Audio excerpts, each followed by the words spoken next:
Welcome, ladies and gentlemen, to week 4 of the Champions League, where tonight we have Temporal Gaming going up against 16-Bit. My name is Vision. Joined with me for tonight's games is the Muffin Man. And how are you doing tonight? I'm doing pretty good. I'm happy to be here. I'm hoping it's going to be a pretty exciting series. Their first go about proved to be exactly that, so I'm hopeful that they'll come right back at us with something nice and hyped to watch.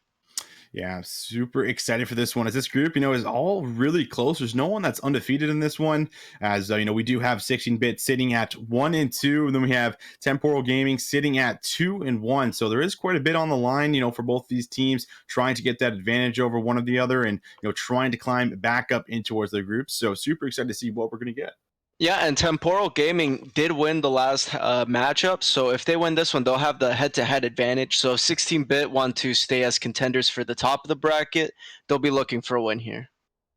Yes, certainly going to be looking for that win, trying to come out on top as we're just getting ready to jump in towards the pro draft here, where there has been, a little bit of a shift in towards the meta. And we are going to see now the first band that's going to be coming through is going to be that Thresh here for 16-Bit. In response is going to be the hover there on towards the Syndra. Yeah, so two playmaking champions off the board right away. Syndra is a different form of playmaker that she does her playmaking at a range. Thresh has a lot of utility in the bot lane, one of the strongest supports in the game right now, so I'm not surprised to see him taken off the table.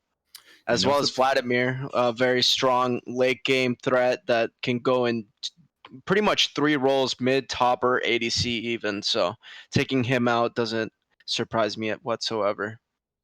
Yeah, taking off that Vladimir that we've seen be flexing towards the mid as well as the top lane so often, and that Hemo play obviously able to do so much and make those game-changing fights. But we're also going to have Vayne taken off the table to get rid of some of that late game scaling down towards the AD carry role as well as the Rise. Yeah, I'm wanting to get rid of the Rise. Don't want a strong dueler in the mid lane who can transition into a very strong split pusher. Just get that off the table along with the Vlad, two strong late game champions that are also very frightening in the mid game. On the other hand, Temporal is trying to get rid of the champs to make it so you can't really play the game. So Syndra ult doesn't let you play a game. Vayne in the late game definitely doesn't let you play the game. And Morgana certainly doesn't let you play the game in the mid lane. And also Morgana mid was played in their last series in a win by 16-Bit. Yeah, it was played in the last game, so they're not going to be able to play it this time around, at least for game number 1. But we are going to get first pick priority over towards that 80 carry role is going to be the Sivir locked in for 16-Bit, trying to get that late game scaling. They're not going to get the Vayne this time around, but it looks like they are going to side with the Sivir. Yeah, Sivir, very strong ADC in the sense that she can almost ignore her lane opponents after it gets to a certain point because she'll just clear the wave. Sometimes they'll take TP, so going won't even be a threat. And Alistar is one of the best supports to play into Sivir because it is partially a mind game and partially almost impossible to spell shield the Alistar combo with Sivir. And Taric is a great answer to that, trying to keep their Sivir nice and safe. Taric is one of the best champions to do that in the mid to late game. Yeah, certainly. That Cosmic Radiance, obviously such a very important factor to be able to play at those team fights. And Saber wants to play team fights front to back. Sandra also going to give her a pretty good engage tool with the Frozen Tomb, able to lock down a specific target or allow her to engage and then use that AoE on her ult to ult herself here. So definitely jumping through the draft very quickly now, as we're also going to have the Corki in towards that mid lane. Yeah, and this is what you're looking to do with Corki into Lysandra is you really want to just farm it out, play it safe during the laning phase, get your Triforce, maybe get components of either RFC as your as your second item, or IE. Both of them very common as that second item on Corki, and it's a very strong champion, but you need to farm up, so you gotta have to be safe and smart during the laning phase until you get to at least Triforce, which is when you really start to get going. Yeah, certainly. You hit those spikes and it can be devastating, but we're jumping into the phase 2 bans already. And off the table here, we're going to have the Karthus as well as the Udyr. So trying to pinch out towards that jungle a little bit here for Temporal Gaming. And on the opposite side of things, we're going to get that Kennen removed from the top side of the map. So they're not going to be able to have that lane bully and not going to have that AoE team fight that we have seen in the past with the Slicing Maelstrom. Yeah, and it makes sense to ban Kennen here. They already have Alistar, they already have Hecarim, so they have that engaged portion of the team. They don't want to allow them to have very strong follow-up engage, which is what Kennen would be coming in and CCing everyone that just got Alistar comboed would be absolutely terrifying. Yeah, certainly would. And the way this draft is kind of going, they are trying to pinch towards the top side of the map quite a bit here for 16 bits. As the Hecarim still technically could be flexed towards the jungle or the top side of the map right now. They are going to lock in that Caitlyn, so they're going to have a double ADC composition here. So it could be very possible they might lock in another tank in the top side and keep the Hecarim in the jungle. As we're going to get a Moo here for 16 bit. Alternatively, you can take something in the jungle, even like an Ivern or something, and just like really play around your double ADC comp. Like Ivern been played a bunch in high elo recently, so it is a possibility. Though I'm not exactly leaning towards it. We're probably going to see a top lane here. They did ban 4 carry top lanes, so if they do pick a top lane here, I hope they pick a carry just to show that you can ban 4, but I'll still clap you. Yeah, I would love to see that coming out. We do see a lot of engage. Now, the Orn has just been locked in, And so the Amumu. Let's yes. just take a step back. Yeah, Amumu has gotten a lot of quality of life stuff that has helped him get back in, like the Cinderhulk buff that 300% damage now to monster camps with Cinderhulk is very good for Amumu, helps him farm up quicker, get to that point where he can really show off in these team fights. And here we see the York. So he played this in the last time they've matched up as well, and the York took 6 towers in that game. So definitely looking for a lot of side lane pressure here. I'm a little worried that the Ornamumu will have trouble dealing with that York in the side lane. So I don't know how exactly they're gonna look to deal with that as the match plays out. But as far as team fighting is concerned, 16-bit have all the CC they could ever need with this team comp. Amumu, Lissandra, Ornn, Tarek, forget about it. You got everything. Like if you get on someone, they're going to be CC locked. So they're going to look to use that to their advantage and either force something down with a team fight win or try to collapse on the York. Though I see that as much more unlikely. Yeah, once we get to those 5v5 team fight stages of the game, it is going to be very scary here for Temporal Gaming as they have to deal with, like you said, a lot of CC, a ton of engage, and then even when you try to return fire, like we already mentioned, the Cosmic Radiance comes down to keep all of those members alive. So it's going to be very interesting to see how it actually ends up playing out for them. But on the other side of things, we already talked about the York. That is something that certainly is going to have to work for them, and they're going to want to create and generate an early lead up against that Ornn on the top side of the map. So they're going to be able to abuse that split push and make sure that the Ornn and these other champions that might be matching him the top side of the map, are going to have a very difficult time. And he can take over that side lane where obviously 16-bit is just going to look to try and find that engage and just try and find those team fight wins and use the saver to be able to use those ricochets to be able to just wipe the fight front to back. Yeah, the way 16-bit is going to win is by forcing a fight, and the way Temporal Gaming is going to win is very simple. It's just commit to staying safe as a 4-man unit while the Yorick takes the entire base by himself. That is really what you're going to want to do. You have Corky Caitlyn, you have insane safe scaling that will be very strong in team fights as the game plays out due to their range and just how much their scaling potential is. So you have to be really smart in this in-between area. If you let yourself get caught, you can see yourself get snowballed on very quickly, and that completely out of your control.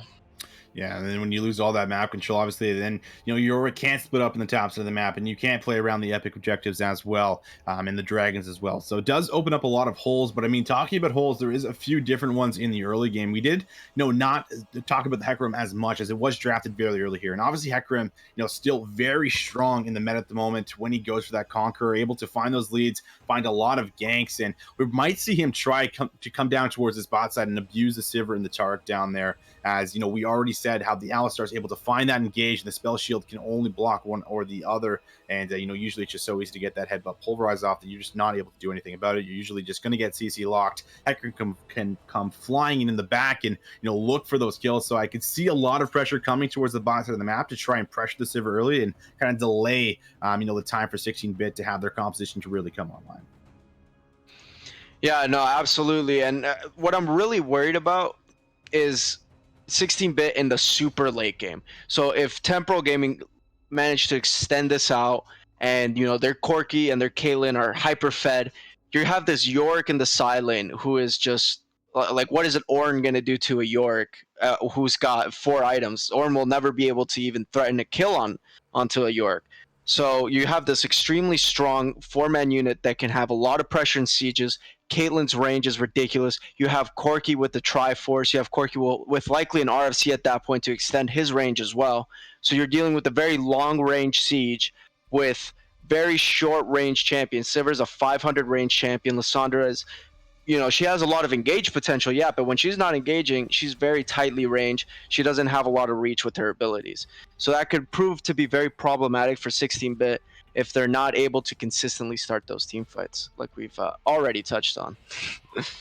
Yeah, no, I do think it's interesting that you do bring that up because there obviously could be a little bit of a lack of initiation that could come out if they're not able to find, the right targets. And we already said if they get back to that point where, the Corki and the Caitlyn are online and they've hit those item spikes, the double ADC composition is going to be able to deal a lot of damage, especially when they get some of those armor penetration items. Corki being able to split his damage as well. So doing some magic does make it a little bit more difficult to build Doing up against mostly him. magic. Corki's Exactly. doing around 90% magic damage. His auto attacks are 80% magic damage, and his abilities are all Yeah. magic damage. Yeah, absolutely. And on top of that, we can't forget about the Hecarim dealing a bunch of damage as well as being a great way to the back line. And that can almost force an instant spell shield out of Sivir, but you can only spell shield, either the E coming up from him or the actual ultimate from him. So it does, still offer a pretty strong team fight if they can get to that point. But like we already said, you have to try to avoid all of this engage and all this initiation onto you. But they can do that and play towards their win condition with the York and try to find that split push and be able to,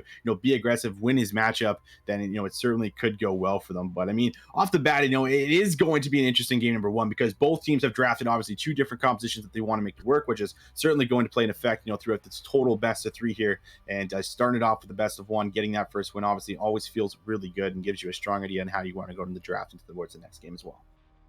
Absolutely. No, could not agree more. And I'm definitely looking for 16-bit to be proactive early on in the mid lane with Lissandra and Amumu. Try to just change those CCs, try to slow down that Corki scaling in whichever way you can, and hopefully get some early pressure with the Amumu. Though if that's not possible, Amumu needs to power farm up to at least level 6 where he can look to use those ults and try to, almost a little bit like Nocturne, look for those fights when he's got his ult up, and in between that, just look to really farm up and play it smart.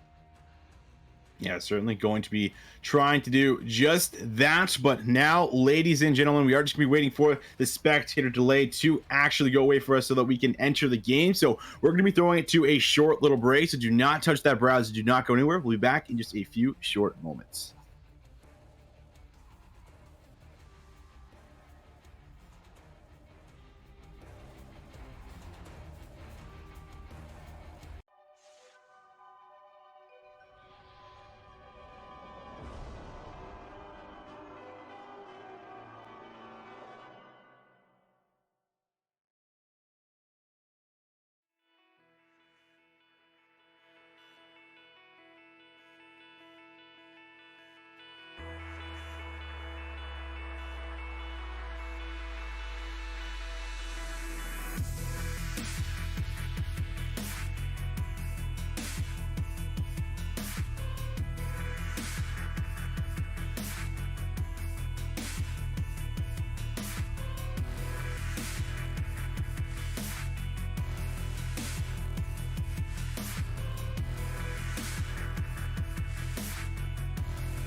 Welcome back, ladies and gentlemen, to game number 1 of Temporal Gaming going up against 16-bit.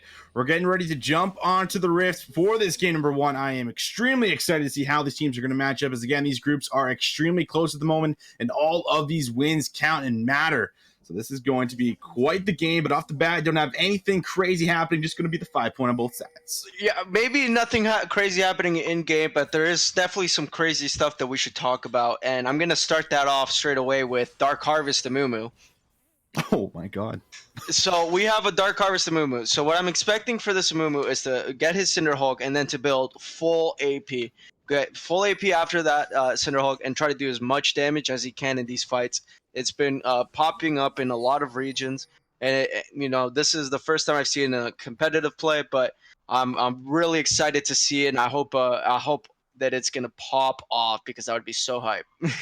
Yeah, Mumu obviously did get those, recent buffs and has been rising up in the meta a little bit here. And, the champ and the people that have been putting the work into the champion, it certainly shows here. So those, flash ults that can come out and be able to proc a lot of those Dark Harvest stacks and try and pop some of these people with the full AP that we do expect him to build, should be extremely exciting when we get to that team fight stages and when we get towards those ganks. But off the bat, we are going to have both junglers starting on the top side of the map, so we could see a fight over towards one of the Scuttle Crabs, but they are going to be matching each other when they come down to the bot side here, so it is going to be an interesting start for both junglers here.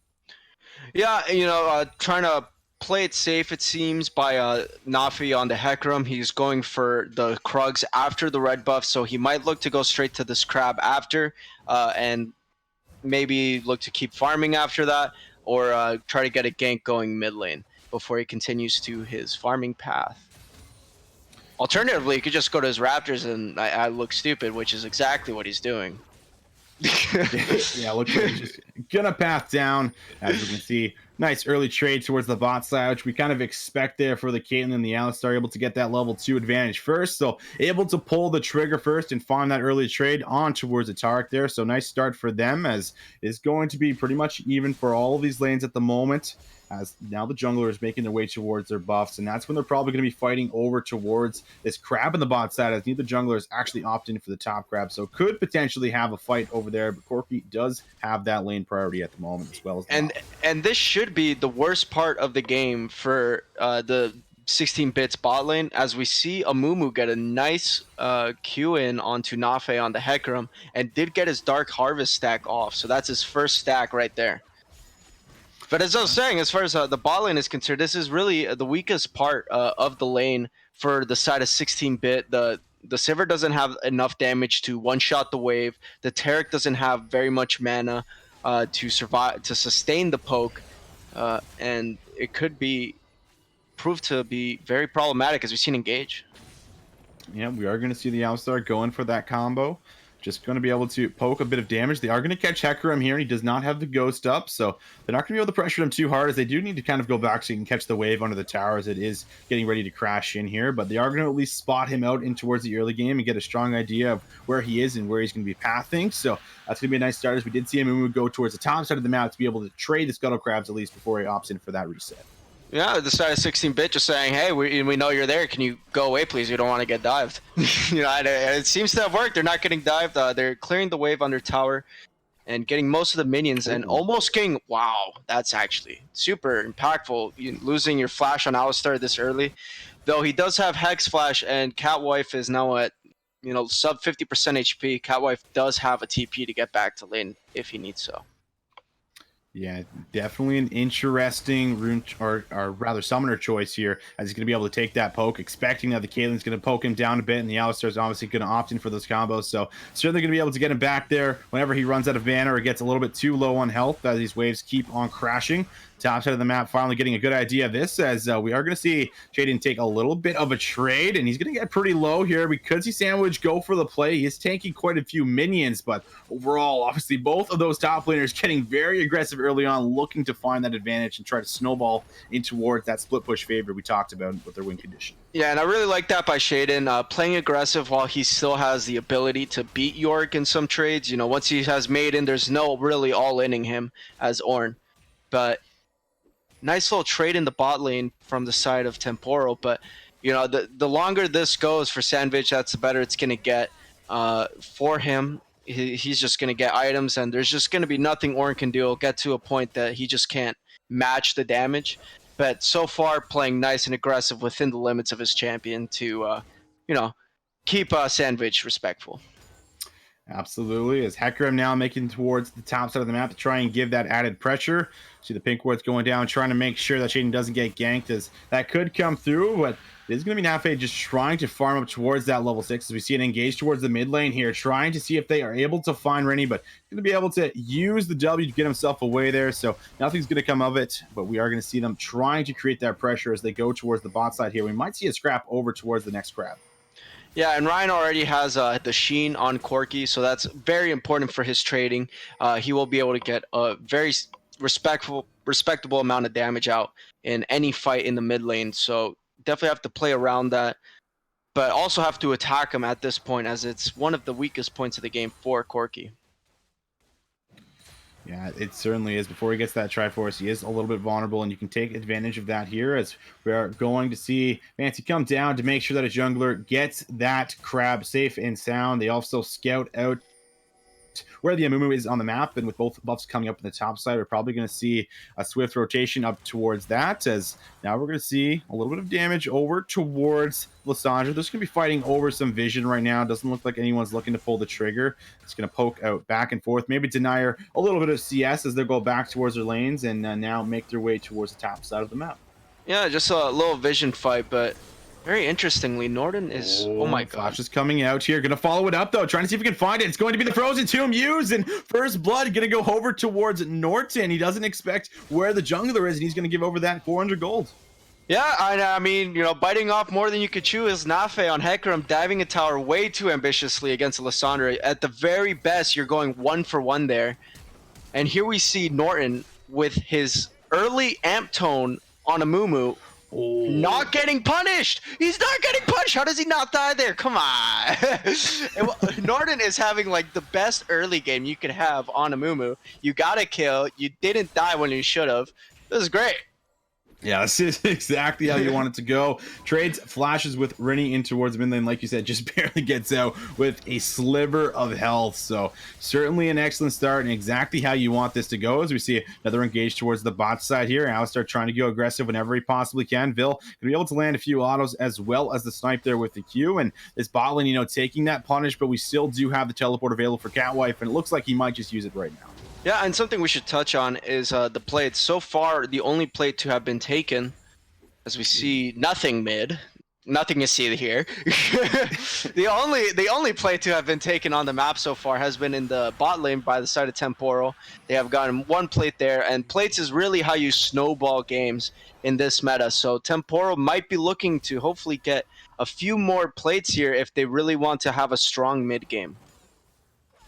Yeah, they certainly could play towards that. As we do see on the bot side of the map, it will be the Ocean Dragon, will be the first dragon that is going to be spawning. It's finally some pressure. It's going to go back over towards 16 bits bot lane. They're going to be able to shove in a wave and try and work on some plating of their own. But we are going to see Tarek opting for a back to Catwife. Obviously has to play a lot safer, as yet again another rotation coming over towards the crab here. And if you're Nafe, you are just so happy with how your team is playing around their pressure, able to get you priority. It's obviously getting a lot of good Scuttle Crab spawns towards the bot side of the map, as that is where a lot of the pressure is coming from the Corki in the mid lane, as well as the Caitlyn and the Alistar towards the bot lane here. So far, so good, despite, the 400 gold going over towards the Amumu. They are still keeping it very even.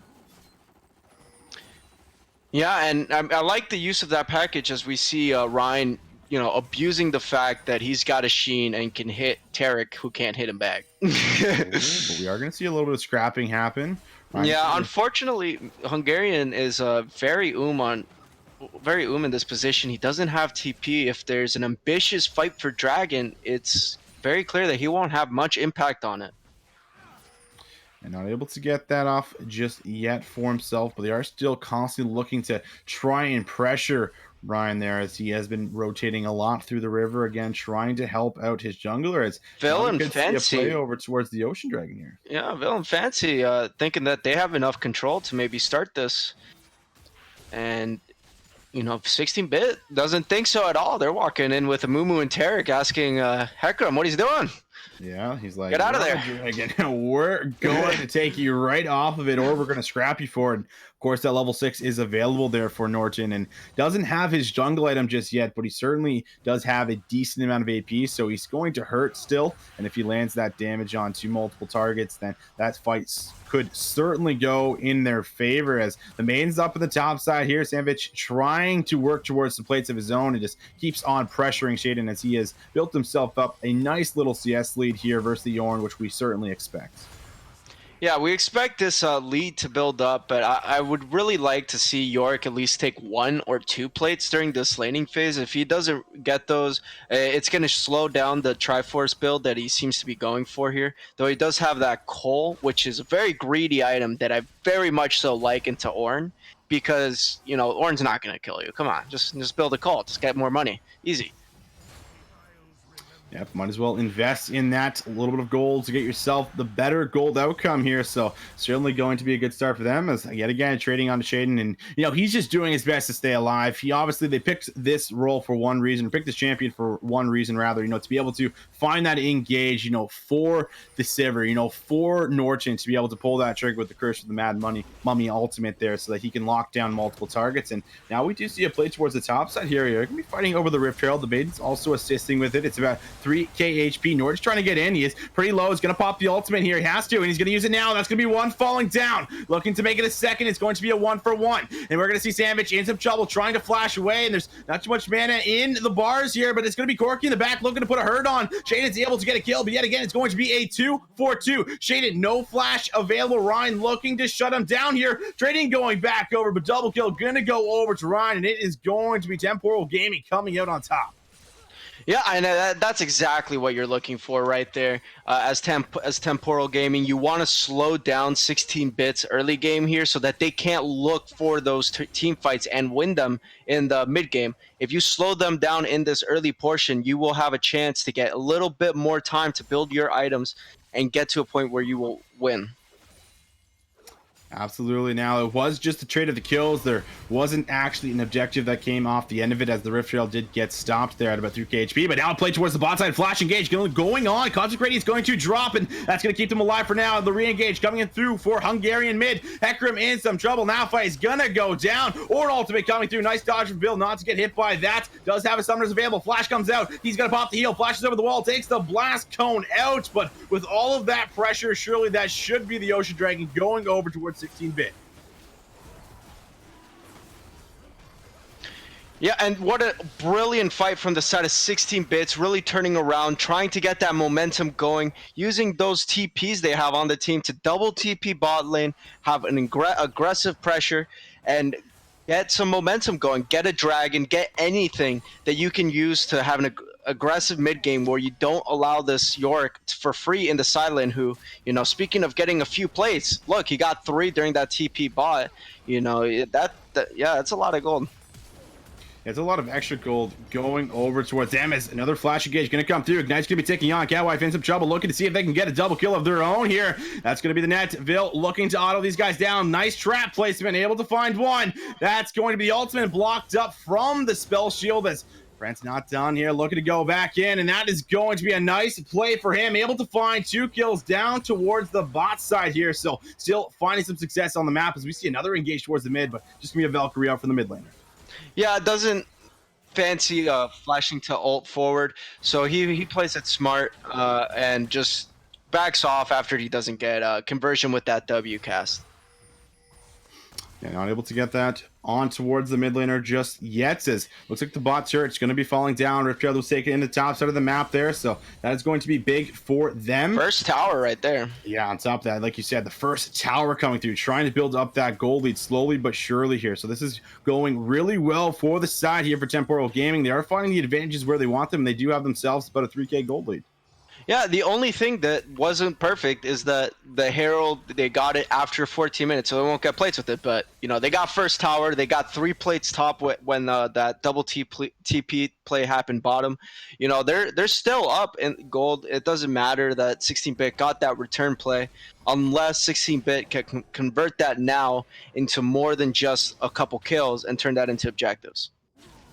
Yeah, absolutely. So certainly going well for them, trying to see what they can do when that Rift Gel does come down, like you mentioned. And this is going to be now fighting over vision towards the top quadrant as the bot laners are going to be switching. And like we saw Yorick beating down towards the top tier one, they are going to be able to work towards that, of course, with the Caitlyn Alistar now finding themselves a decent advantage and trying to do everything they possibly can to keep looking for those plays on towards the bot lane as they did come out successful there after the last exchange. And this is going to be looking really good for them as they can see them already looking to set up for yet another play with the package here for Ryan.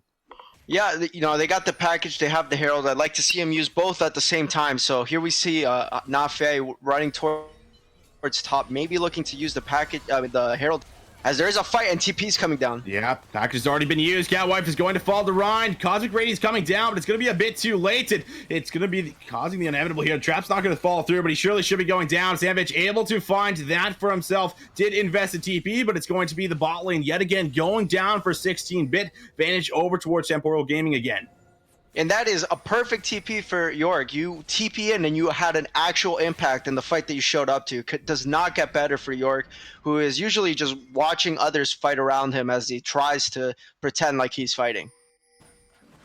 And trying to pretend, and now the Rift Trail is going to be summed in towards the mid lane, looking to get that for themselves. Now that's going to be the second turn of the game, as they're going to be able to keep on charging here. Norton's in some trouble. He's actually going to go for the engage on the Nafe. They're going to be able to pop the ultimate here, but he's all alone now. Ultimate coming out, not going to find him. Looking for the re-engage. Nafe is one auto away. Catwife looking to find a boomerang is going to get him, but it's going to be at the cost of his life. Going to be a 1-for-1. Shaden in some trouble, looking to see if they can find another one. Double stun comes through. They are turning it around here. They're still going to try and zone it away, not following it up for anything more. All teams going to disengage for the 1-for-1. Yeah, and here we can see the potential of Norton on the Amumu's damage, almost winning that fight straight up and almost killing the Hecarim outright by himself. He luckily had Catwife come in and pick up the kill as he traded his own for it, but definitely showing some potential in the team fighting aspect of their comp. That 16-bit, that's exactly what they need to play around. They need to play around that Amumu pressure and that Amumu CC, as Hungarian mid gets saved by a faulty combo. Yeah, Fancy's not going to be able to land that for himself, but he's certainly been doing his job this game and has found multiple other engages, which has led to this big lead for their team at this point in time as they are still slowly but surely stacking this up. Shaden's under a lot of pressure right now. Sandwich now has hit that Triforce here, so he's going to be a lot stronger and he's going to keep on pressuring on the split push. We do have the next dragon, which will be spawning, and that is going to be an air dragon, so I'm sure Hecarim is going to love to add that there to the elemental drakes for himself to get that little bit of extra damage. Despite him not having the most impactful game, at least the gold is on the right carries. Yeah, and that could not be understated. Corki has 3 kills right now. He has a Hex Drinker, he has his Triforce, and he's well on his way to an RFC. He's going to be an absolute monster this game, as another Cloud Drakes is started here by the side of Temporal, and I don't see any way that is denied from him, and that's just going to add to the strength of their engage in the form of Nafe. Yeah, the red quadrant jungle here for 16-bit is lit up like a Christmas tree, so you can see them how they have to walk in together at the start pink warding very early on in those brushes just to have a strong idea of where they are. And now play towards the top side, shoot level advantage for Ryan, but down towards the bot side here. Shane's in some trouble, gonna have to try and get away. Fancy's going to be able to at least force the flash out of him as they're looking to pressure towards the tier 2. Yeah, and this game is getting a little close to jumping out of the hands of 16-bit. If you look at the gold, it's a 6,000 gold difference at almost 20 minutes now. Sandwich in the side lane is having the pressure that we expected him to have. He is a monster, and Shaden cannot deal with him in a 1v1 in any way, shape, or form. They're certainly not able to deal with him just yet.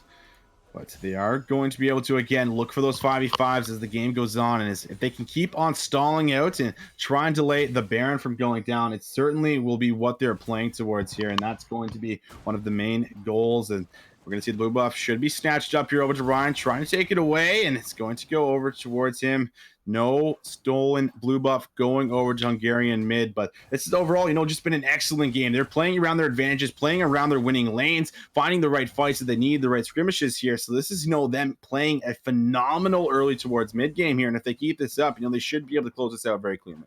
Yeah, and what I've really enjoyed from Temporal so far is the timing of their plays. The very aggressive plays that they have made, like that fight top lane, that was done with Quirky package. They had the package so they knew they could take a very aggressive fight because the Quirky package supplies so much strength in mobility and in zone denial that they were able to just one shot Catwife there, and it was off of that one shot on Catwife that they won that fight. So I like the way they're using their timed abilities together to really get an advantage out of it. Good teamwork.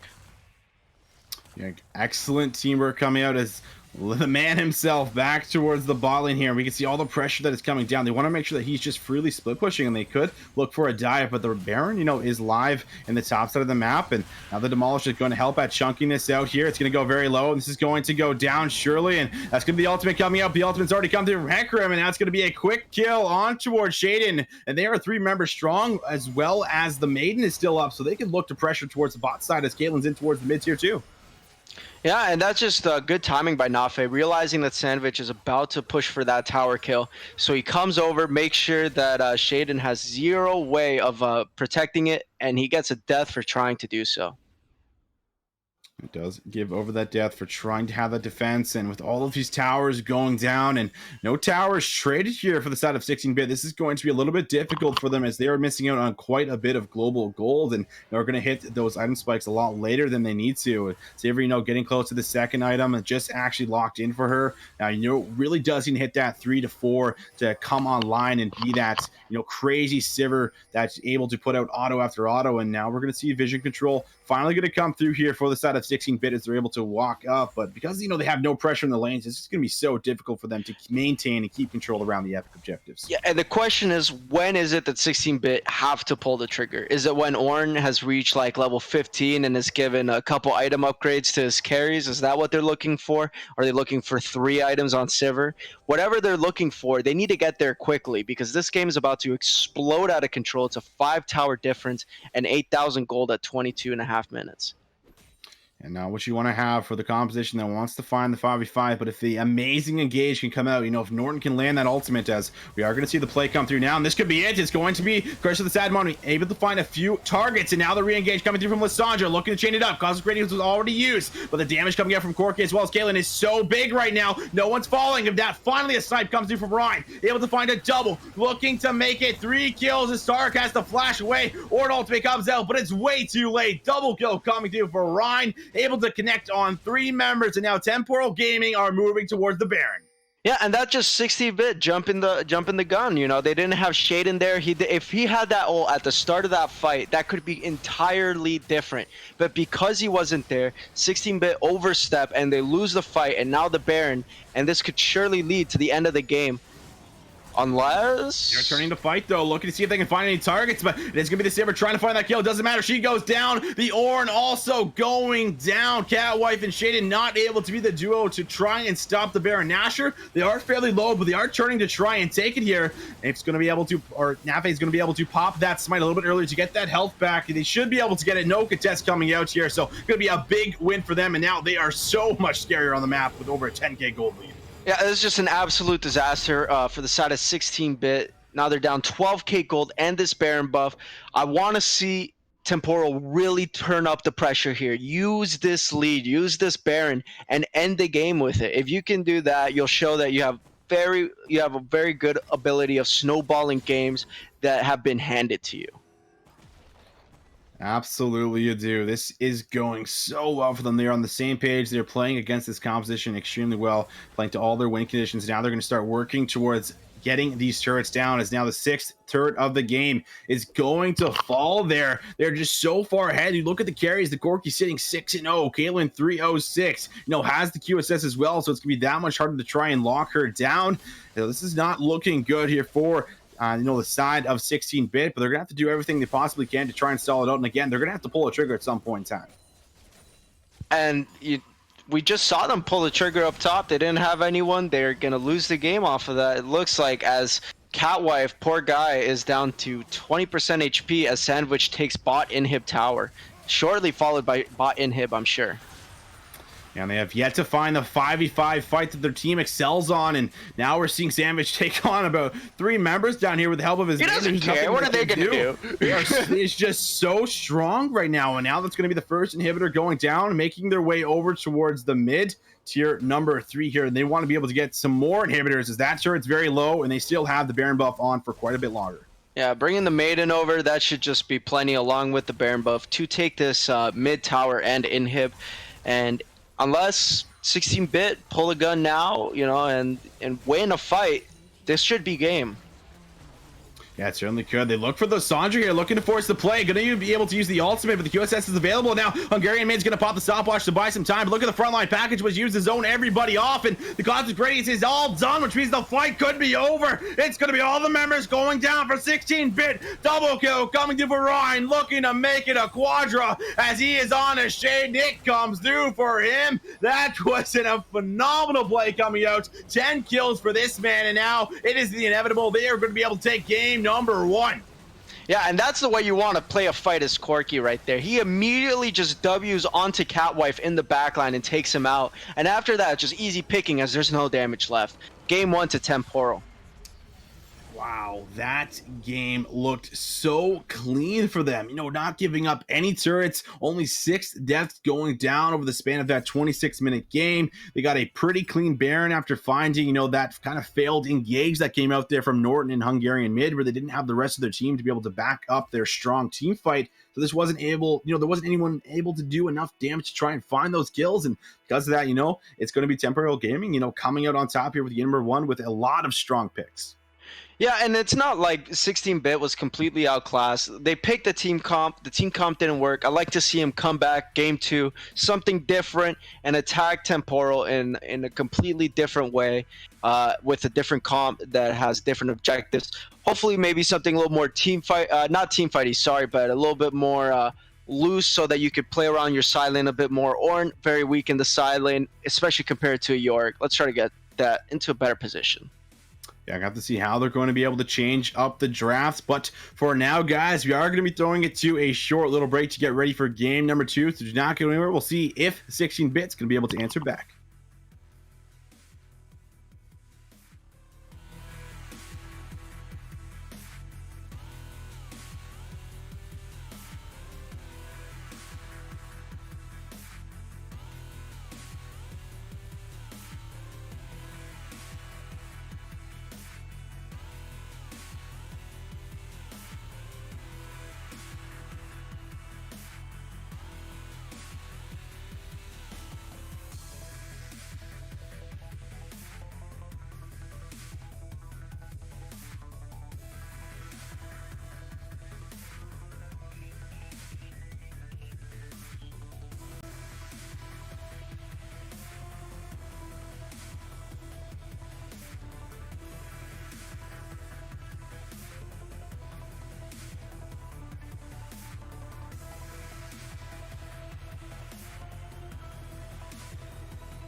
Welcome back, ladies and gentlemen, to week 4 of the Champions League for Risen, where we just had Temporal Gaming going up 1-0 versus 16-bit. This is going to be their opportunity to try and fight back and tie up the series. And we talked about them having to make those changes in the draft. We have to see what they're going to try and change up. Well, it's not that their draft was broken or that they had drafted badly. It's just that it wasn't necessarily the best answer to the draft that Temporal had put together. They did pick the York at the end, but the way that they had picked their champions, you could expect that they had something in mind as they were saving that last pick for their top laner. And I like to see now that 16-bit have this red side that they use it proactively and they don't let such a one-sided side lane happen again. As we Yeah, see and Rek'Sai first pick. yeah, Rek'Sai is going to be first picked. Temporal Gaming going to ban away the Sindri, the Karthus, and the Udyr, where 16-bit going to ban away the Vladimir Rise and the Hecarim here. So we're going to see some of the same bans coming through for the last game, but going to get two different junglers. Yeah, we're gonna see Rek'Sai here been popping up in every region for quite a while now. Very strong duelist, very strong early game jungle specifically. After 25, 30 minutes, like Lee Sin, she starts to fall off very heavily. So you want to be very active in the early game as that's when you're really going to be impacting how the game goes. As we see the Taric once again from 16-bit. Yeah, and this is actually a very strong combination. So last time we saw them go for the team fight kind of composition there that came out there with the Amumu, with the Tarek, the Sivir. But unfortunately, they weren't able to get to a stage where they could fight 5-on-5 because they were getting split across the map there. The York obviously being the big wrench in that play and in that reason. But they are going to be able to chain their ultimates together very well here with the Lamb's Respite as well as the Cosmic Radiance. So it does make them very hard to try and engage on here as they have a lot of tools to deal with it. Yeah, and here we see the Kennen that was banned last game. So picking your top lane early and not really respecting the side of 16-bit to pick an answer that will beat him in the side lane. So very alpha pick right there that I'm thoroughly enjoying. Though I'm a little worried that Kennen might suffer into Kindred Taric. Though the Corki is out, and I love the Corki last game. I love it again this game. I feel like Corki is one of the most proactive mid laners, especially because of the package enabling you to do whatever you want for a minute, which is when you carry it. And if it's not broke, do not fix it. As the Corki was putting out so much damage, I believe the Corki had the most damage in the game, if I'm not mistaken, there in the last game, just doing an exceptional amount. As we're going to get a brand coming out here, which is fairly interesting because, we would assume it'd be going towards the mid lane role up against the Corki as we already have the Tark locked in. So that could make for a very interesting pick here. Yeah, another thing that hasn't been played in a while, but was played very frequently when it was, is the Brand ADC in the ADC position, playing along with his support in the bot lane. Uh, has a lot of poke, has a lot of damage, and will definitely scale into team fights if they decide to go that route. Though, like you said, likely going to the mid lane, there is still that possibility. Certainly is that possibility as we are jumping into the second phase bans here as 16-bit has decided to get rid of that Thresh here for the second game as well as the Caitlyn. The Caitlyn obviously doing a very strong job in the last game of finding that early lead, being able to pressure and being that nuisance with the double AD carry composition here. So going to get rid of that as the opposite side of things. We are not going to see the Sivir for game number 2. Yeah, and taking away the Sivir is super important. Sivir, though we couldn't quite see it as obvious last game, is brilliant at slowing games down and buying time for your team. So getting rid of probably one of the safest ADCs, who definitely has the best wave clear out of the ADCs, is a great choice if you want to be aggressive early with this Rek'Sai and this Kennen. Yeah, and there is a pretty big pinch here on the 80 carry pool as the Vayne obviously came through there for Temporal Gaming, and then we have the Ezreal first pick in the second phase to be able to take away one of those stronger 80 carries. And now we're gonna get the Alistar going back towards the bot side of the map. It did an excellent job of finding the engages when he needed to, and we're able to find those big plays. So certainly like that pick coming out here again, as they're going to be saving that last pick for their ADC. I do like the Alistar a bit less into Ezreal compared to Sivir. Ezreal, if he's on the ball, he's just gonna dodge every single one of your combos with his E, and the way, at this level, I'm expecting it. So whoa, but Okay. that's one way to lock him down.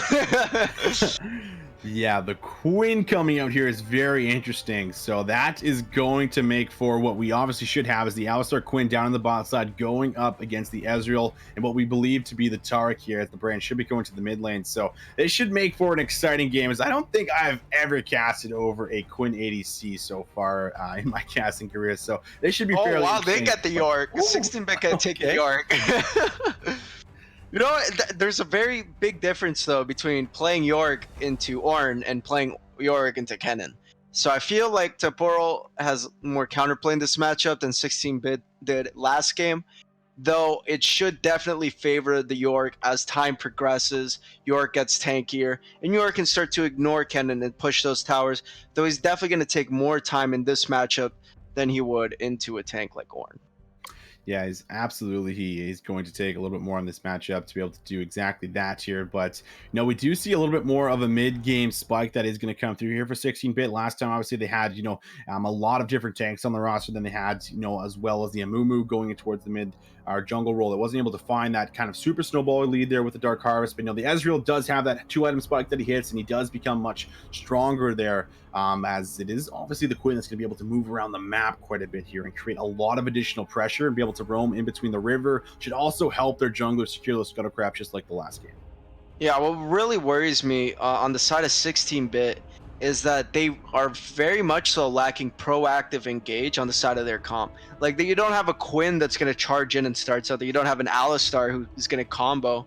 I mean, you have a Tereki and a Brand Q. That's about the extent of what your engage is, and that is very very lacking. So that could prove to bite 16-bit and end up costing them the game, but I mean, Yorick in the side lane is really going to be what they're looking for.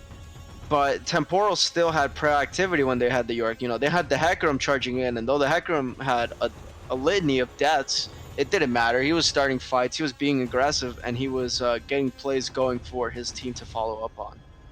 Yeah, this is, the 16-bit draft here playing very reactive to what Temporal Gaming is going to be doing. And like you just said, they played very proactive last game. They pulled the trigger, quite a few times when they had the advantages on the map that they needed to be able to win those skirmishes. And again, we never really saw those full-on 5v5 team fights over really any of the objectives. It was always just skirmishes here. So I have to see if that's going to change. But, if you are engaging on these champions like the Tarkin King, we already mentioned how they combo their ultimates extremely well and becomes very difficult to deal with that, especially when you have some of these longer cooldowns that come out with the slicing maelstrom, the Rek'Sai, using the void rush in to try and find those executes here. So it is going to be exciting to see how they're going to be able to actually synergize with the ultimates. But again, you just said it, how are they going to be able to pull the trigger when they get ahead, and are they going to be able to do it well? That is really going to be the question here for you two.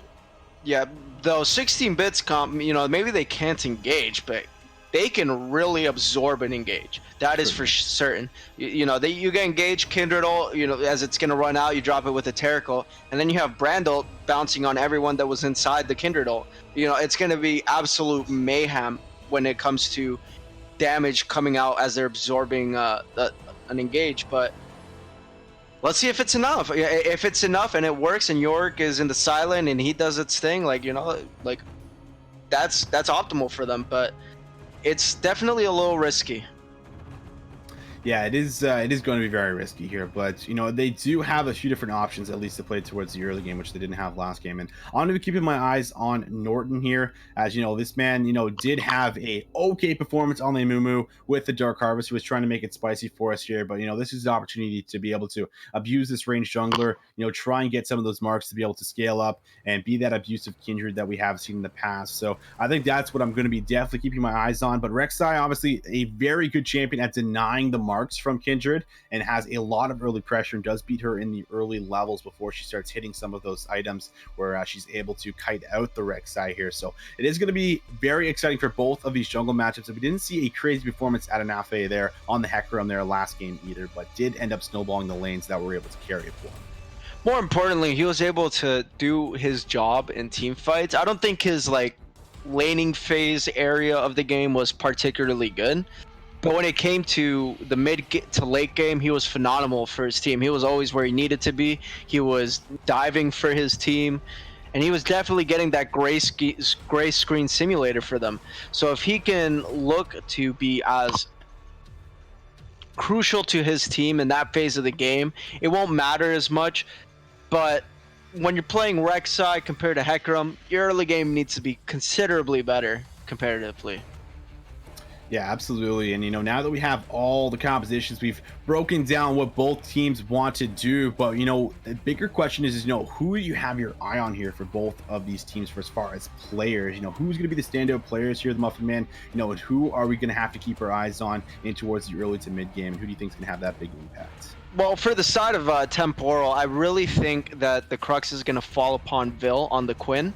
If he can really get good momentum going, and if he gets a few kills in lane, even one or two, it could be enough for him to really take over. And like you said, like roam to those other lanes and impact them in that way. Because a Quinn running into your lane with a Guinsoo's going, like good luck reacting to that in time. It's really difficult.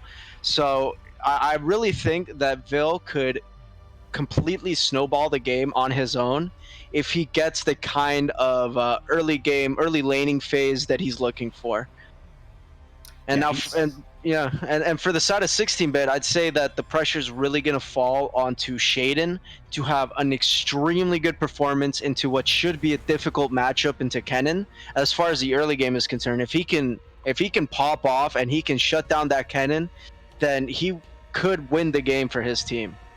Yeah, that's also going to be a big question here, as we did just have Sandvich, who was in that matchup previously, so he obviously knows how the Tark, or the Yorick rather, wants to play here up in the top side of the map, and he's going to be able to abuse it a little bit more on the early levels, with the range attack there, and probably going to opt in for the Kleptomancy, I imagine, as we see the Kennen do quite frequently here in the recent meta. But either way, it is going to be extremely exciting to see if 16-bit's going to be able to answer back, or if Temporal Gaming is going to be able to close it out 2-0 and go up 3-1 in their group here. But guys, we are going to be throwing it to a short little break as we just get ready to jump in through the spectator delay. So do not go anywhere. We'll see if 16-bit will be able to tie this one up.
Welcome back, ladies and gentlemen, to game number 2 of the Champion Risen League for week number 4, where it's going to be Temporal Gaming, currently up 1-0 in the series, but 16-bit looking to answer back here. As again, we're not going to have any crazy invades. Both teams just looking to set up, not wanting to give over any kind of a risky coin flip.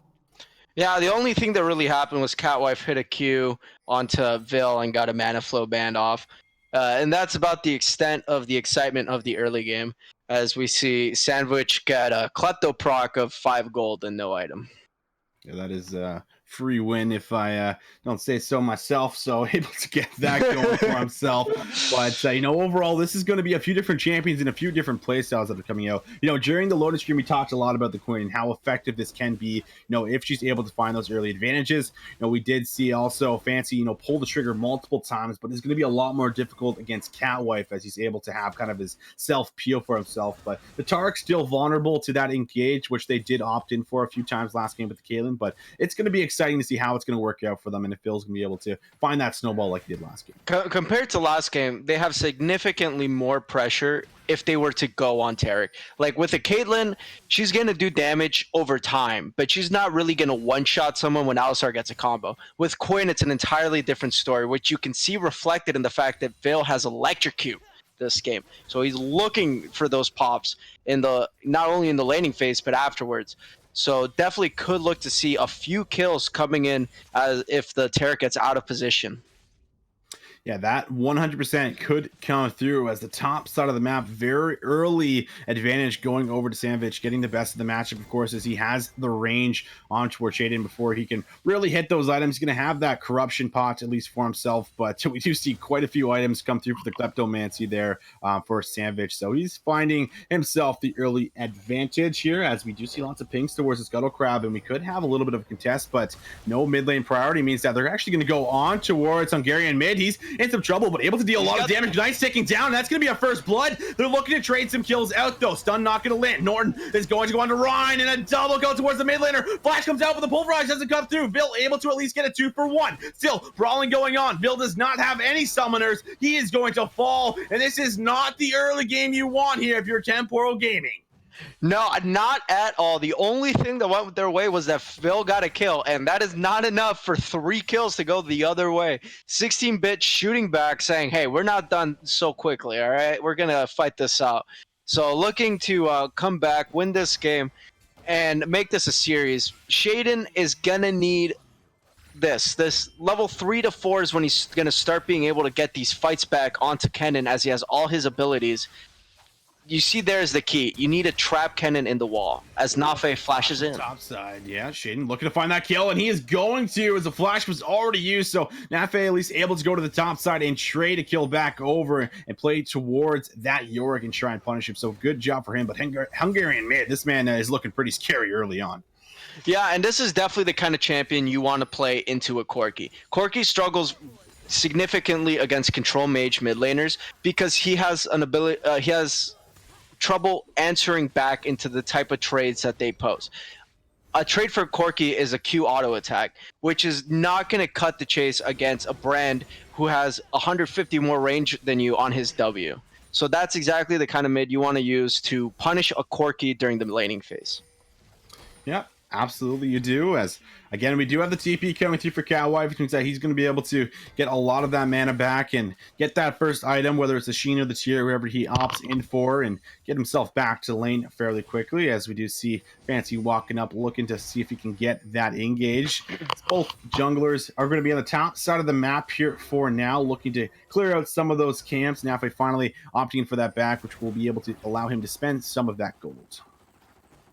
And here we see Hungarian mid getting repeatedly, at least favorable trades in the mid lane.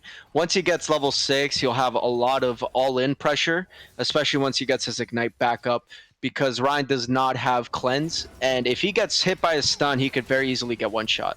Oh, Malin, though, a beautiful headbutt pulverize will land on both targets, and they're going to be able to poke them out a little bit here. No kill threat's going to come through just yet, as the Ignite was already used very early on in that scrimmage in the river, but enough to at least pressure them and do a little bit of damage and force them onto the tower.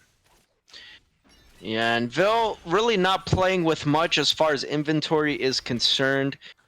looking to hopefully get another back as soon as he has the gold to look to play a little more aggressive because boot stagger is not exactly what you want to get a lot of kills in laning phase. Yeah, not what you want just yet here. And he is down a little bit of CS because of him actually flashing forward there for that kill, that trade kill there onto Hungarian mid. And top lane, as we see the camera go up to there, it's pretty much just been full pressure and full advantage here for Sandwich as he's been able to just constantly throw those autos out and chunk down the Yorick here in this matchup. And again, he's going to opt in for that call just like he did last game, with when he had the opposite matchup with the Yorick into the orange. So he's going to be able to slowly but surely stack up that extra gold for him so that he can find those early advantages with those items. Yeah, and we coming back to it, something that we haven't mentioned that needs to be pointed out. Fancy has missed quite a few combos, at least in game one, and now in game two he missed that combo, which is the reason that Vil had to flash for that kill in the first place. So hope to clean up the Alistar play a little bit and look to put your team in a position to take full advantage of your champion. Yeah, but Norton in some trouble. Talking about the headbutt pulverize, it could come out here now, and that's going to be a very early flash from Norton, showing a lot of respect. A beautiful play comes out from him not to get CC and stunned up, so it's going to force him off the dragon, however, as he was walking over a few wards. Yeah, and Sandwich looking to get a few klepto procs. Luckily stays out of that wall, and he gets a sly sack of gold for his efforts. See, this is very smart. What you want to do against York is you want to kill his ghouls because that's where the majority of his poke pressure comes from in the lane. So if you keep those ghouls down, you will keep yourself healthy. And Sandwich recognizing that and playing accordingly.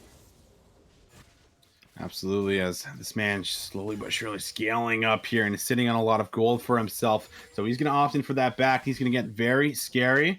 So Sandwich is a man, all right? Look, he got another call. All right, I need to point this out. He got another. Yeah, this man is like I was saying earlier there, this man just ready to abuse this matchup, and he's certainly ready to get all of that extra gold for himself. And now Kindred are able to get very close to that level 6 and is currently sitting on 2 marks, so Norton doing a very good job of having that early game and to be able to also again scale in towards that mid to late game, as Kindred is a champion that is going to be able to dish out a lot of damage in a lot of these fights. Absolutely, as he has only gotten 2 stacks so far. You're looking to have, I believe it's 4, around the 16-minute mark, as I will give you an extra range. It's either 4 or 6. I forget which one it is. I'm sorry, gentlemen. I do not play Kindred. Yeah, you are definitely right. It is 4 stacks. Then after every, I believe it is 3 after that, you get additional damage towards all of your abilities. It might be on every stack. I'm not 100% sure on that, but Champion obviously wants to get as much stacks as possible as she gets so much stronger as the game goes on and get collecting those marks. And she's making her way down towards the bot side here, so they could make another play on towards the dragon as she's now going to get her 3rd stack of the game. Yeah, and this scuttle control is super important, especially if they manage to get this Mountain Drake. Because with their comp between, Kindred alone, let's just forget about everyone else. Kindred alone melts objectives. Not to mention the fact that you're going to have a brand who is likely going to build a Leandries to make that taking of objectives even faster. So getting a Mountain Drake is exactly what you want to do. Hopefully get that quickly with the suppression in the bot lane. Yeah, Vil finally looking for some trades here, but he actually doesn't take the best of that trade. As the stun's going to come out, heal's already going to be used. 2-shot barrage going to get him fairly low, but it's going to be a nice pulverize there from Fancy to make sure that they can't engage and go for anything more here, but it's going to force them the back here, and it's probably going to force them a little bit of XP and gold to be missed. Yeah, there we see the value of nullifying orb, keeping Vil healthy enough that he didn't need to flash away.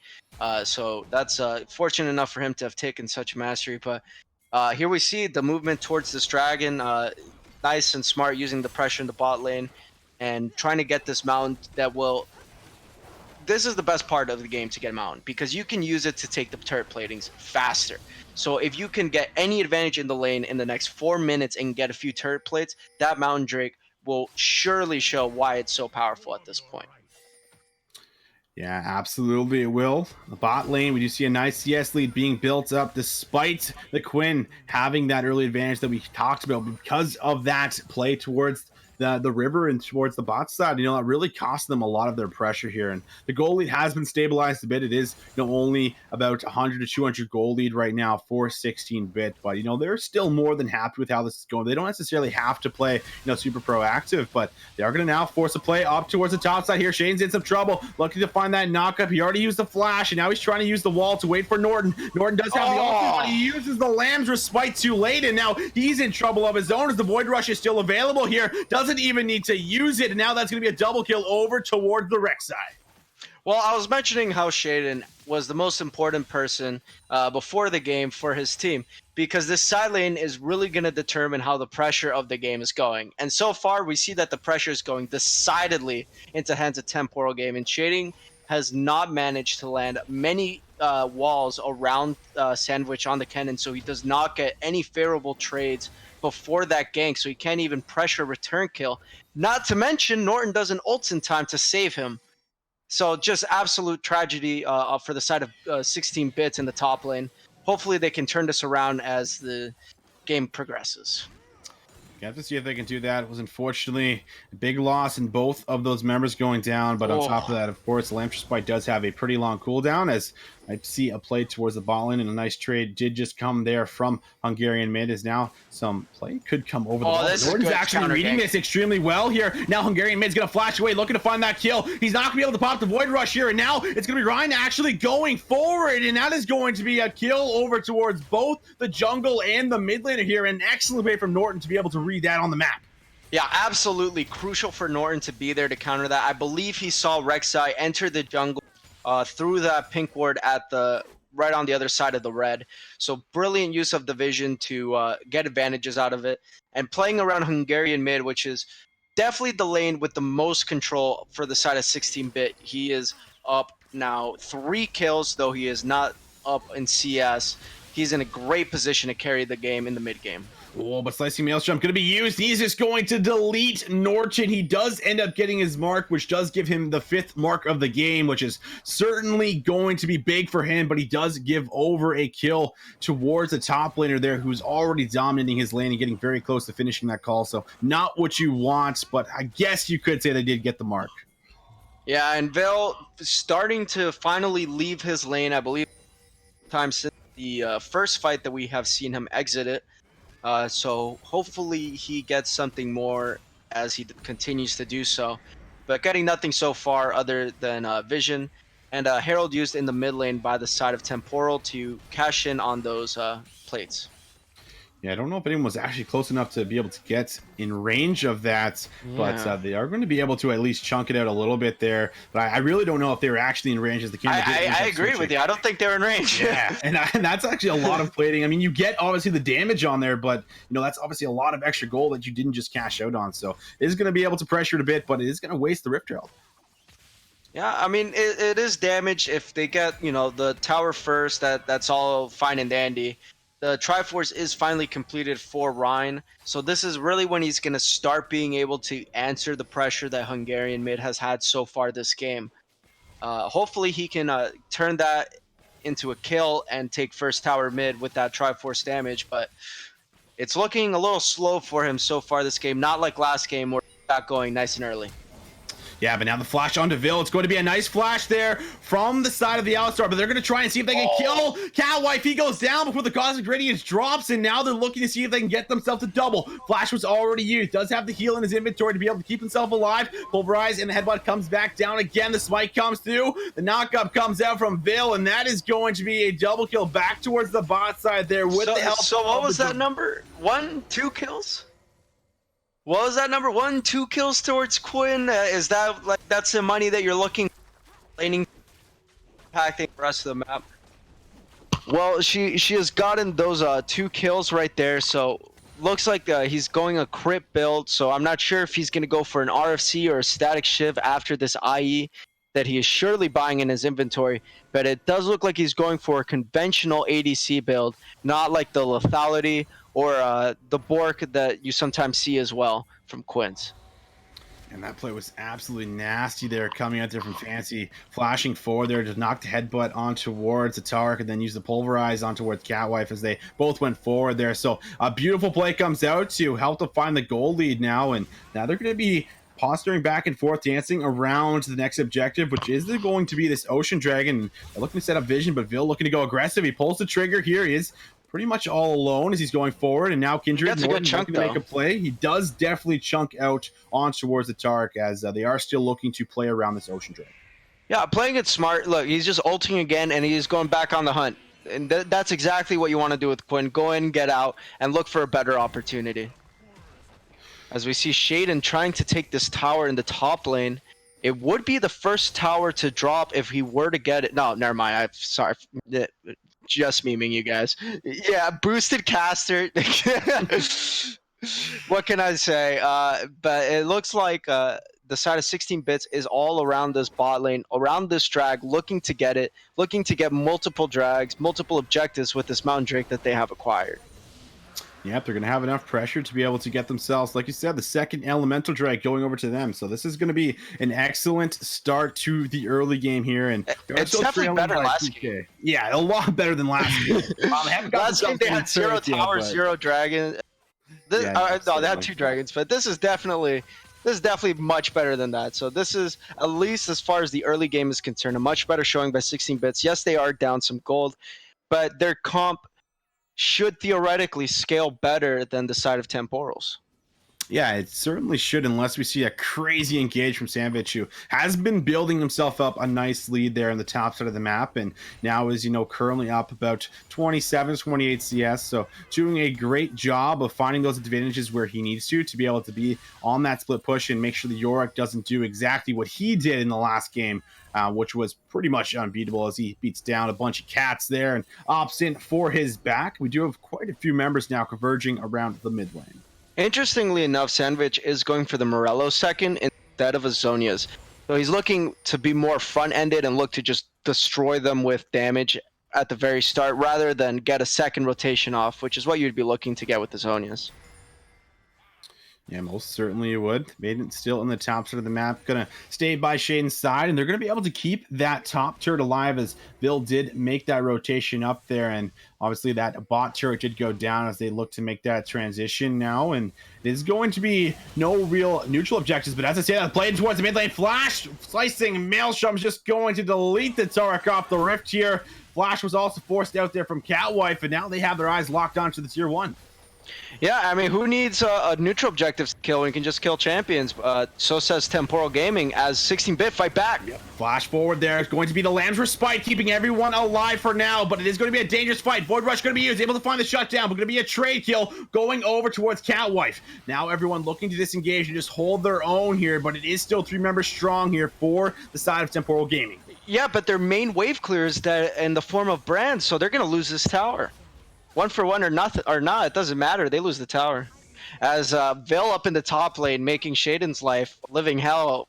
You thought Quinn was bad. I mean, Kennen was bad. Try Quinn out. Yeah, he's not happy with how this is going, and because of them losing the mid lane, it gives them full control to walk into the red quadrant in the top side of the map. So not able to deal with this pressure very well right now. And on top of that, the red buff's going to be going over to Ryan here. It should be able to clean this up for himself. Not able to defend it, and this is just looking so good for Temporal Gaming. They're getting all the objectives that they need to get. They're currently up 4.5k gold, so still finding themselves a very strong game despite 16-bit, showing a much better showing than the last game in game number 1. Yeah, and definitely showing that they got a lot more fight than they showed in the first game. The first game really got out of their control way too quick. This time they're showing what it would look like if they had kept Temporal's foot off the gas last game. Yeah, but they still have not gotten turrets so far in this series, and that has really been what's hindering their goal lead rather, as it has just been, so difficult for them to kind of find those plays on towards it. We do see the top turret that has been chunked very low, but they're just missing out on so much extra global gold here, and that is really what's going to keep them behind for the time being, as we did hit that 20-minute mark, which means that the big purple worm is live and on the map. So that is going to be where both of these teams start prioritizing and start setting up the vision control. Yeah, and it definitely, for the side of 16-bit, this Baron is very important to them. They have the Mountain Drake so that they can do it a lot faster, especially because the brand has the Leandries completed. Once the Ezreal, I'm not exactly sure if his third item would. No, he's not going Bork for third, so it won't matter too much. But Kindred's got Bork. The brand has Leandries, and they have a Mountain Drake. They should be able to do this Baron extremely quickly if they get an opening for it. And it's up to Shaden to make that opening for his team. Yeah, it certainly is going to be all up to him to find that, as the next dragon is going to be now set up here. It is going to be another mountain dragon, and we have had two elemental drags that have went over towards 16-bit, doing an excellent job of keeping control of that throughout the early game now, as they are still looking to posture around this, as obviously both teams want to be able to get this to help them shred objectives so much faster, and they're now looking for the engage. Fancy going to find it on towards Tarek here, but not able to follow it up, but it's going to force the ultimate out now as he's under a little bit of trouble. Nord's going to jump over the wall, and because of that pressure, they might be able to move towards the dragon. As we see Vil flank Shaden. Oh, Shaden's in some trouble, tries to flash away, trying to get towards his team, but it's not going to matter. He's got nowhere to run. It was also Nave coming down there to make sure they secure that kill. The TP is coming through. They are opting in for a 4v5. Norton does have the Lamb's Respite, so he's playing very aggressive right now, but we do see a flank that could come out from Alistar. Valkyrie going to be forced away there from Ryan, as the Tarek not able to find or connect with anything on the stun. Norton now chunked down flash forward, trying to find the kill, but a beautiful Lamb's Respite will keep him alive for now. Now we're going to see the Cosmic Radiance dropped. Not going to go onto Norton. They're going to use the ultimate from Ezreal to try and chunk them out here, but with the cooldowns of those big ultimates, they might decide to give it up, but they are still sticking around. I think Yusuf a little trigger happy there. That was really bad Tarek ult. It really didn't help anyone, as Norton had already reacted with his Lamb's Respite, and there was no follow-up to Vil's very aggressive and very well-played aggression. Yeah, that was certainly what kind of led to that objective going down for them, as he flashed over the wall, and just barely Norton was able to get that Lamb's Respite down. So learning from the mistake in the top side of the map where he couldn't get it down fast enough for his top laner this time, does not make that a mistake, does give up the objective, but again gets away with his life here, as now we're seeing all of the pressure shift towards the top side of the map. Yeah, and rightly so, with this dragon going into the side of Temporal. Now they have the ability to do the Baron much quicker because of the Mountain Drake. So that advantage that 16-bit had around the nice purple worm is a little gone. Yeah, it certainly is, and they're fighting over mid lane priority, but again, because they don't have, any turrets down, it makes it so difficult for these waves to actually shove in all the way, and, it hits the turrets, so they're able to respond faster, keep control, but Norton's in some trouble, no Lance Respite, he could be going down, the jungler has fallen, 38 seconds, he will be on that gray screen, which means that they could open up for the Baron play. They have the vision, they have the members, this could be this going over towards them. Yeah, and they are positioning around it, and they did start it, and they got spotted immediately because of the blue trinket. So both sides are aware this is going down, and everyone is moving over to be part of it. So this could be a 4v5 situation. Yeah, but we do see Vil go very aggressive, but keep your eyes on Savage. This man has been really the big initiator for the squad right now. He's been constantly forcing the plays, as that's actually coming out, going down. He walks up to the ward. No one had vision for him over the wall there, was protecting him. So now it's going to be the opposite side. The jungler going down for them is going to give them room to be able to walk in and take away some of that pressure. That is just so disrespectful from the side of Nafe. Walking up to that wall, he knows he doesn't have range champions clear that. You definitely shouldn't be clearing it yourself as Rek'Sai and your melee auto attack. So a little bit of slow reactions, a little bit of misplays, but it shouldn't impact the overall game so much. And Sandvich goes and returns back to the bot lane where Shaden will meet him. Yeah, they will meet back down there where it has been Savage getting the best of him. But we do see a nice CS lead, at least, coming back here for Shaden, despite, taking that early lead where he was down about 20 to 30 CS. So, doing a good job of not giving away too many deaths. He has drawn quite a bit of pressure, and they have sent multiple members to try and deal with him, as the package now coming out from Ryan, but not able to connect onto anything here. And now Shaden's in some trouble yet again. No flash available. Slicing Maelstrom is cutting through him, and Bill's going to be able to find his 4th kill of the game. And as I say, he was doing a good job of staying alive. He unfortunately ends up going down now, which will be able to give them some pressure here on the map. Yeah, the side of Temporal could have decide which champion was more annoying for Yorick to deal with, so they decided to send both of them to teach him a lesson. Yeah, but now talking about lessons, Stark's going to learn one. It's going to force a flash in from him, and Lamb's Respite was also used. A huge cooldown is going to be out, and we're going to see Hungarian mid might be able to trade some damage back over here in a 1v2, but he's just going to respect Flash away and does not want to tussle with Vil at the moment. Yeah, and we see a nice little blue take for Vil as he is recalling to base, most likely looking to upgrade his second Zeal item. I'm expecting a rapid fire cannon here to double up. Yep, to double up on that energizer damage. So he has gotten that. He's moving up top side, and they're positioning right around this dragon Baron again. If they have the damage for it, they have 2 ADCs. They could easily destroy this at a moment's notice. So 16 bits have to stay on the ball. They have to be respectful of it, and they need to have an idea of what the situation around the Baron pit is, so they know if they need to walk in and contest the situation. Yeah, most definitely here.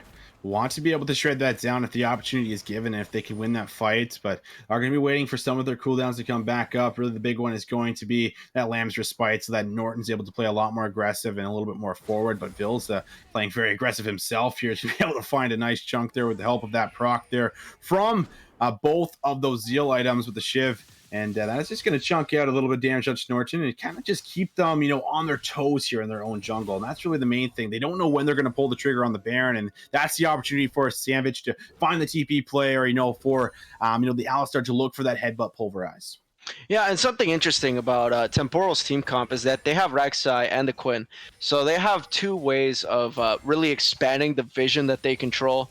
Rek'Sai, by being burrowed, can see what would be outside of potentially what's warded. And on the same page, so would Quinn. She can check bushes, and she can play extremely aggressive, much safer than a normal champ would be able to. Yeah, most definitely is. Now, finally, we're going to see a transition to go over towards the Baron and clear out some of this vision, as they did just get themselves an Air Dragon. So they are going to tie up the Elemental Dregs at the moment, as Norton is going to be able to take that pink ward off of it and then jump over the wall and get himself to safety here. So they are able to concede the Dragon for a bit more pressure here and just make sure they just want to keep them off of it. That is the main thing. They need to take control of the Baron pit. As long as they know they're not doing it, then they know that the game is still safe. But the moment they pull the trigger, they have to be worried about a lot of different things. Savage looking for that teleport in the back, finding the flank with the slicing maelstrom. The Alistar looking for the flanks there with his combo. So there is a few things they have to worry about. They have been doing a good job of not getting picked in their own jungle here in the last few minutes. Yeah, as far as builds are concerned, Catwife has decided to go the Luden's third, so he will most likely get. Oh, we got to fight. Oh yeah, and they're gonna see if that's gonna go down. It's the cosmic is it a fight or is it a slaughter? Yeah, they just walk up there, and as we say, they're not getting caught again. It's going to be me with the Cassius curse. I just got to stop talking altogether, because they're going to be able to find themselves this Baron play. They do have Norton, which is up. It is a 50-50. Smite level is even. Two-shot barrage going to give them some vision. Norton looking to go over the wall here. Oh, just flash deal, and that was huge from him. Doesn't get the Lamb's Respite here, but the slicing maelstrom is just going to slice through the back line. Double kill going over towards Hungarian mid, but he's in some trouble of his own. He will fall down. So overall, it is going to be a 4-4-2, but it was the Baron stolen away here from Norton. Yeah, and Norton with the hero's death flashing in, gets a steal and dies for it. But it didn't matter for his team, as they managed to find themselves into a fight that they could not win because they were down a member. They should have ran away. They went too aggressive, and they paid for Norton's fantastic play. Though they do have two Barons alive, and one of them is on Yorick. That's very impactful. We see that Temporal still retains control of the map, and I don't think that's going to change whatsoever with this Baron steal. Though something that cannot be understated is that Temporal are on a bit of a clock here between Quinn and the Rek'Sai. I was talking about it earlier, but Ezreal is going for the AP build, where you get the Ludens and you get Gunblade, which is the best scaling build currently on Ezreal. It has weaknesses, of course, like all the other builds, but as far as late game damage is concerned, this build is the best one for it. Yeah, it certainly is the best one for it. And something to talk about as well is there is 8 stacks right now, for Norton. despite him having some deaths here in a lot of these skirmishes, he does have that big advantage for himself. He will be dealing quite a bit of damage, getting very close to his zeal item as well, which could be going for the longer range there with. Trying to think of the item with rapid fire cannon, or could go for the hurricane as well. But this is still a really big play coming up from just being able to stall out, and we don't see any turrets going down so far either. Look at Bill's build. I think he's going a Duskblade. Oh my lord. If he goes a Duskblade, he'll have the Energizer build and the Duskblade on top of it. That is an insane amount of burst at the start of a combo. It would be much like, obviously you won't be as fast as if you had Ghostblade, but who cares if they're dead when you reach them? I mean, it could definitely be something we see as Rin. Who cares if he's doing if he just gets a blue buff right there? And he's also well on his way. He is at 3 items, working on a 4th. I'm not sure what he's planning to build out of that longsword, but it could be anything from a Bork to a BT to a Hex Drinker. So we'll see where he goes with that. You have to see what he's going to decide to do, as it isn't really going to be, a huge Baron power play that's coming out. It's just going to be them shoving in waves. They did, I believe, get the top tier 2, but overall, they're not able to break into the base, and that's the main thing. Your inhibitors are staying alive, so you're not able to get that extra pressure. They are doing a decent job of absorbing that, and Phil's also sitting at level 17 right now. He's the same level as Oh my god. That is actually disgusting. Ryan's inventory. He had a long sword. Now he has a BT. Wait a second. The man just spent like 3,000 gold. Yeah, my man was sitting on a little bit of cash there in the bank, and he's certainly going to cash out now, as that's going to be 4 items locked in for him. Hex Drinker coming out. Looks like it is going to be the Ghostblade that is going to be coming through there for Vil, and this man is extremely scary. Both of these actually carries right now are sitting on a ton of CS right now. 388 CS there for the mid lane here for Ryan. And as we see Vil looking for the play, isn't able to find enough. He didn't go Ghostblade. He didn't go Duskblade, unfortunately. Though something I'm thinking more and more as this game progresses is that there's nothing Shaden can do to have pressure in the side lane, because if he ever pushes up, all that's going to happen is Vil is going to show up in his lane and he's going to obliterate him. It doesn't matter that he has an adaptive helm. That's not going to save him against Vil's damage. Vil has straight crit, and he will kill Shaden no matter what he builds at this point. So I don't think Shaden will ever be able to split push in the side lane like we saw from the Yorick last game in the hands of Sandwich. And we may not see that come out there for him. So everyone's slowly but surely scaling up, waiting for a death brush in the top side, but eventually they have to show, as no one was coming up towards the top side of the map here. And they're just going to be shoving waves in, but they're not taking anything right now. They're shoving the waves in, so it's just going to be golden XP collected right now for 16-bit. So they're happy as long as they don't have anyone that gets caught out, as Vil's actually taking a bit of damage there from Hungarian mid. You do have to respect that brand damage, as this man. You also got to respect having a Rek'Sai on you as a brand, especially. He does have his stopwatch, so he could potentially survive if he was to get dived in a serious manner. But it really does seem like Temporal is happy to sit and wait for the neutral objectives to come up, which, when you have this much map control, is probably the best way to go, because they have been outscaled to a certain degree. At least Nafe has, for sure. And Catwife is starting to put out similar damage to Vil in these team fights, even if he doesn't have the kills to show for it. Certainly is. The base being held. See, it's almost about just about a 9k gold lead we see right now here. It has just been constant pressure with these waves right now, waiting to get someone caught out. Shaden looks like he's the target, but Shaden's able to respect that, catch it out. And, this is them just bouncing around the lanes back and forth, getting a little bit of chip damage here and there, but the Baron is going to be spawning back up, and that's where both teams are going to start dancing around the big objective again. And, with no control really over any of your quadrants and no turrets down on the map, it just leaves that opening for them to have that constant pressure with their waves and be able to play around that Baron Nashor again. Yeah, and the one thing that does worry me is that Temporal's team is very squishy. So if Brand were to get, theoretically, like a perfect ult, he could one-shot 90% of the Temporal team. And speaking of one-shots, poor Norton was not happy about that. This man was just minding his own business. Like, I'm just trying to see if you guys go for my red. He just walks up, autos him, and chunks half of his health. So Forget the red, dude. Baron's on the that table. is pretty damn scary. And then on top of that, you got Vil just flying around, doing a little bit of shopping, seeing what he's going to see. And now they're just going to start up the Baron here, and they don't really have an idea that they're on it. Yeah, I don't think this one's going to be going down. He's not there in time, and now this is where the hurt comes on. Temporal Gaming secure themselves the Baron, and they are looking to get themselves an inhibitor. So they really have two options. They can either try to split them up a bit, or like putting Sandwich in a side lane, maybe Vil in one as well, or they can go all in one lane and shove it down the throat of 16 bits with the cannon dive, with the Alistar going in. He could probably be the one to tank the towers. So that would be the way to go. One of those two ways is probably what we're going to see here. As we see them all coalesce in the bot side of the map, we could see a unified play to end the game here. Absolutely could come through. Balling's being pushed out right now by Shaden to be able to create that pressure. Vil, though, looking to answer with it, has that level 18 now. So he is extremely scary, and he will be able to burst you very hard as he is full build. We also see the full build coming through for the Corki. So they are online, and they will deal out a lot of damage. And now they're starting to make their way up to the top side of the map, get themselves to tier 2, and they're looking to split up the side of 16-bit. Interestingly enough, they're using Ryan as the split pusher in the situation, as Vil and Sandwich play as a two-man unit.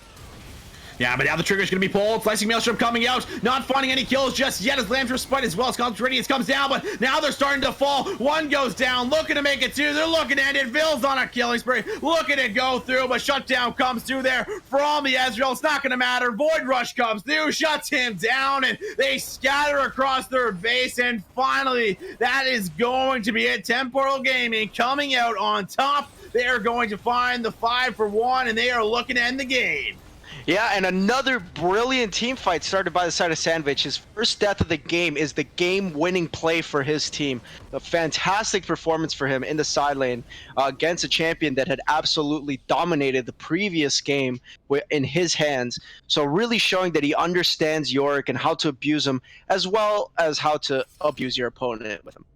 Brilliant game from Sandwich, and it also has to be said by Ryan, who was very useful, at least in destroying towers in the second.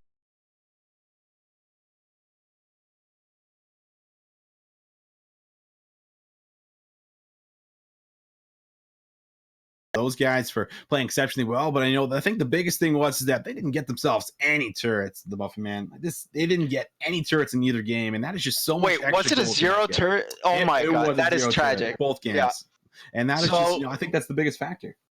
Yeah, I mean, like, we talked about plating, and yeah, plating is important, but so is destroying towers, man. You need that global gold for your team, and if you don't ever get that, it's almost impossible for your team to win unless you put together a miraculous team fight, which we saw that they were almost able to do a couple of times, but they weren't quite there. And because of that, the team fights they did win, they couldn't really convert into objectives other than Dragon.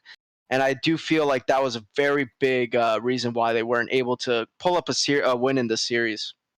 Yeah, that was probably the biggest reason for sure. At least they were able to hold out and try to find that fight. Norton trying to be the savior as well with that Baron steal, but it just was not enough in the end, which is going to leave them 1-3 right now in the groups, as Temporal Game going to go up 3-1 as they are sitting happy and very confident at this point in time. And they have a style that they play towards, and it seems like Sandwich is happy on the sidelines, finding those early leads and be able to transition that into some excellent team fights and some excellent engages. Definitely have to give it up to this man, as he was always pulling the trigger first, and then it was follow up from the rest of the team. So big shout out to them for finding that win. But that is going to be it for the stream, ladies and gentlemen. So thank you so much for tuning in. Make sure you guys hit that follow down below so you can stay up to date for when we go live in the future, and also hit those links so you can follow us on social media and also have those updates for when we go live or for whatever we update you with. Again, thank you guys so much for tuning in, and we will see you guys on the next stream.